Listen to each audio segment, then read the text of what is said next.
Ya, Anda masih kembali di One on One, pemirsa, masih setia bersama dengan kami di sini. Ada Kepala Badan Penyelenggara Jaminan Produk Halal, ada Haikal Hasan.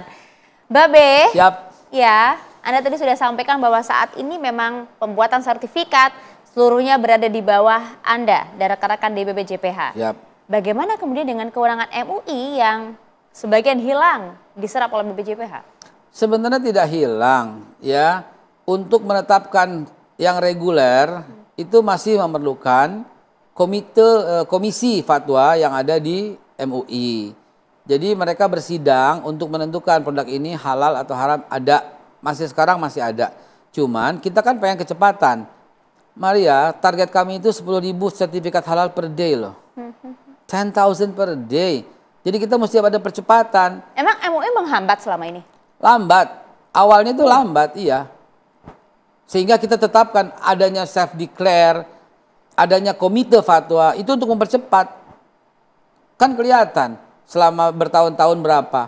You know, sekarang kecepatan kami itu 8.000 sertifikat halal per day itu kita sanggup.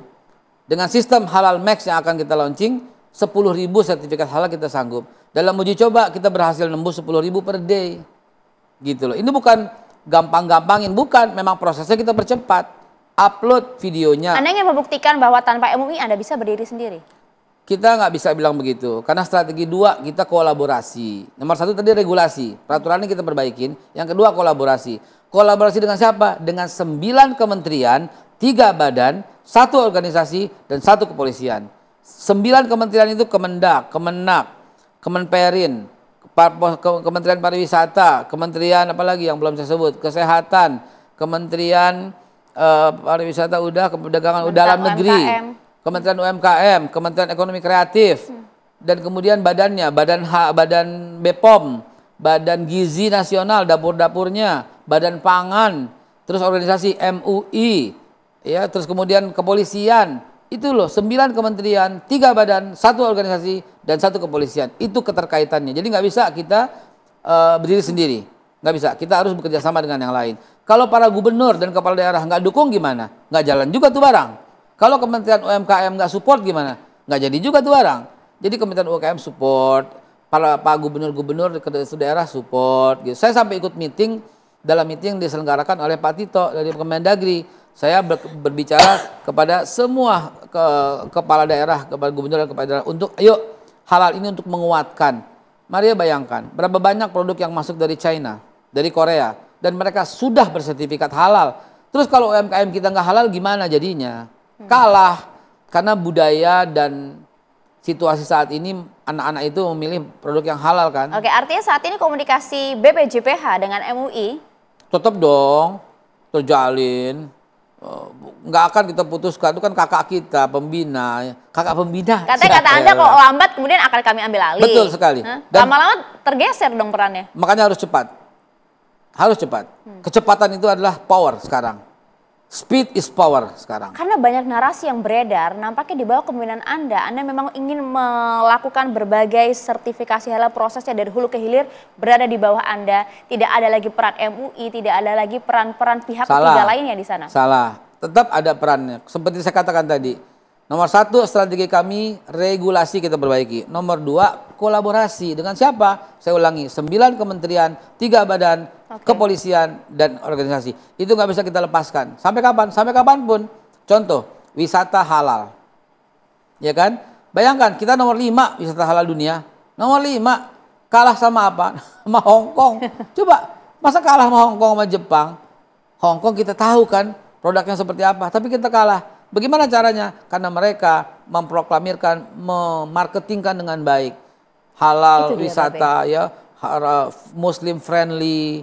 Sementara kita belum memarketingkan dengan baik. Itu dia gitu. Babe, apakah kemudian banyak yang kemudian berpikir mungkin minimnya pensertifikatan halal di Indonesia ini karena memang sosialisasinya. Pertama misalnya karena ini memang selalu dikaitkan dengan agama. Dalam hal ini memang lekatnya dengan umat muslim Indonesia. Sedangkan dalam kepemimpinan Anda, kami pernah dengar Anda sampaikan halal untuk semuanya. Ya. Bagaimana ini bisa diterima? Cakep pertanyaannya.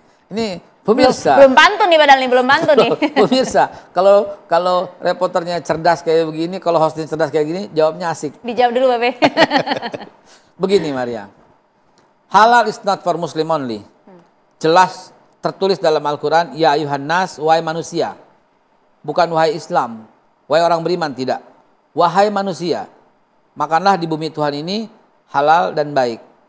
Halal dan baik ini, halal itu membangun jiwa, baik bergizi maksudnya, membangun badan.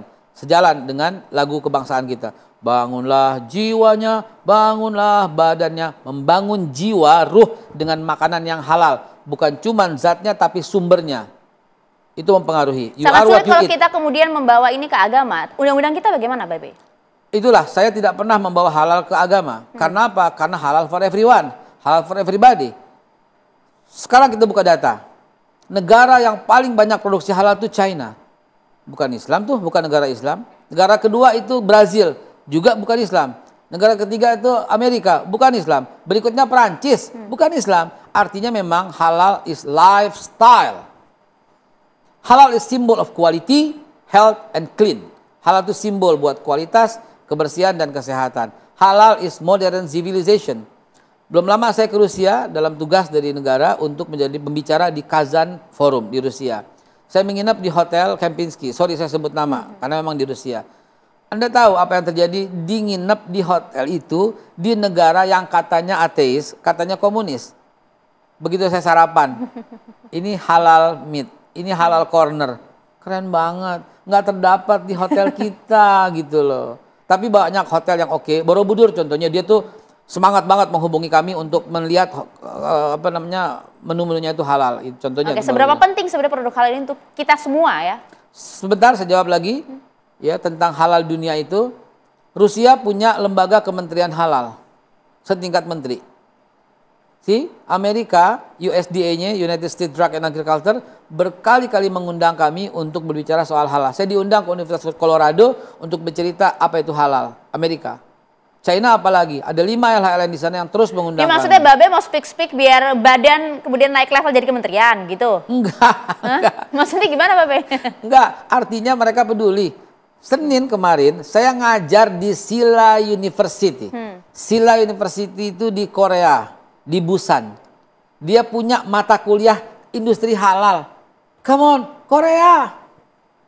Kenapa kita enggak ya? Artinya halal itu untuk semua. Saya menjawab pertanyaan Maria tadi. Halal is not for Muslim only. Halal buat semua. Halal itu fungsi ekonomi. Dinar Standard dan CNBC melaporkan berapa transaksi halal 2024 kemarin? 21.000 triliun. Pasarnya besar. Ribu triliun. Pasti banyak juga yang bertanya kepada Anda, Babe, pada saat Anda menguji beberapa negara ya. Mengapa Indonesia sebagai umat Muslim terbesar kok tidak seperti mereka? Jawabannya cuma satu. Bukan mereka tidak halal. Mereka tidak tertib halal. Yang tersertifikasi pengusaha cuma 2,8 juta. Produk yang ditargetkan, yang tercantum dalam RPJMM, Rencana Pembangunan Jangka Panjang Menengah Nasional, itu kami berani mencanangkan 7.500.000 produk halal setahun. Optimis? Udah 9 juta kumulatif. Sudah 9 juta kumulatif dari target 7 juta. Artinya emang sebenarnya kita bisa percepatan itu. Kalau didukung oleh banyak, termasuk dukungan dari one on one if you want. Tapi begini Babe ya, masalahnya adalah masih banyak begitu ya para pengusaha kita, mohon maaf ini harus disampaikan karena ini yang beredar di publik begitu ya. Yang mungkin lagi-lagi harus dikaitkan dengan agama, yang mungkin memang tidak beragama Islam, mereka cenderung tidak berkepentingan untuk membuat sertifikasi halal ini. Apa jawaban dari Kepala Badan BPJPH? Studi yang kami lakukan, kami uji coba di Bali. Bali dengan negara tujuan wisata salah satu di dunia tertinggi. Dan kami uji coba. Tanyakan sendiri langsung kepada warung-warung made, warung-warung ketut di sana. Apa yang terjadi setelah mereka mencantumkan sertifikat halal? Lebih banyak yang masuk ke warung mereka. Karena selain turis mancanegara, Timur Tengah juga masuk. Dan menurut data, 60% pengunjung di Bali itu turis lokal tuh. Itu kan Bali, Babe. Bagaimana dengan kota-kota lain? Sebagai contoh, Bali aja begitu, apalagi kota lain. Ya kan? Bali aja begitu, apalagi kota lain sangat memerlukan sertifikat halal. Bagaimana dengan produk-produk yang memang mengandung bahan-bahan yang non halal? Misalnya kemudian olahan dari babi dan lain-lain? Nggak apa-apa, silahkan. Negara kita negara Pancasila yang sangat berlaku adil. Saya bacakan Undang-Undang 33 2014 pasal 4 ayat 1 mengatakan produk yang beredar di Indonesia diperjualbelikan, didistribusikan di wilayah Indonesia wajib bersertifikat halal. Yang dimaksud dengan produk ada di pasal 1, yaitu makanan, minuman, obat, kosmetik, dan barang gunaan lainnya. Ayat 2-nya mengatakan apa? Produk-produk yang termasuk tidak halal dikecualikan dari pasal 1. Di ayat 1. Ayat 3-nya mengatakan apa? Produk-produk yang dikategorikan tidak halal itu diberi keterangan tidak halal atau non halal. Jadi jualan alkohol boleh nggak? Boleh, cantumkan berapa persen. Tinggal ditulis saja. Yes, produk mau mengandung babi, tulis mengandung babi. Jelas kok, boleh semuanya, nggak ada masalah. Sebuah supermarket, nggak usah sebut ya, supermarket. Kami lagi sidak, ternyata ini daging babi, ini daging sapi. Saya bilang, mana dia? Panggil. Saya bilang, Anda udah tahu belum peraturannya? Saya bilang, nggak bisa begini. Tapi kan di packing, Pak, nggak bisa di packing. Undang-undangnya dia berapa? 3 meter loh, saya bilang. Undang-undangnya mengatakan harus jauh. Jauhkan, Pak. Kalau nggak kita cabut ini sertifikat halalnya, saya bilang. Hari itu juga saya minta, saya tungguin, Pak. Nggak bisa begini ceritanya sekarang. Tapi kan nggak bisa ya, kemudian harus Babe datang dulu, baru kemudian Babe tindak. Bagaimana dengan mereka-mereka yang kemudian mungkin tidak terpantau, tapi mereka memang tidak mendaftarkan sertifikasi jawabannya halal. Gampang. Bahkan juga ada aturan dilanggar. Mudah-mudahan mereka menonton TV One malam ini. Oke, berarti disimpan dulu jawabannya. Sesaat lagi kami akan kembali untuk Anda.